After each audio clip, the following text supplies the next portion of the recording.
Earth Science, Figuring Relative Humidity. Humidity is the air's water vapor content in a given mass of air. But on the news, we hear about relative humidity.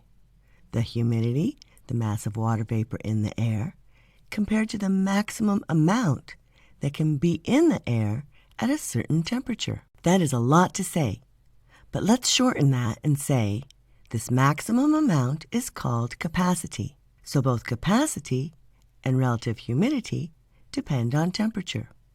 Here's the equation for relative humidity. But what does relative humidity's dependence on temperature mean?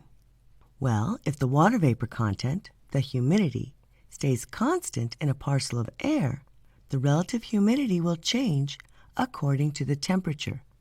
If air temperature increases, more moisture can exist, and the ratio of the amount of water vapor in the air relative to saturation decreases.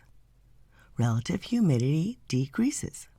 If air temperature decreases, the ratio of water vapor content relative to saturation increases. As air becomes saturated, it is filled with water vapor, and relative humidity increases. When air is saturated, relative humidity is 100%. And in cooler air, as water vapor molecules slow down, condensation begins.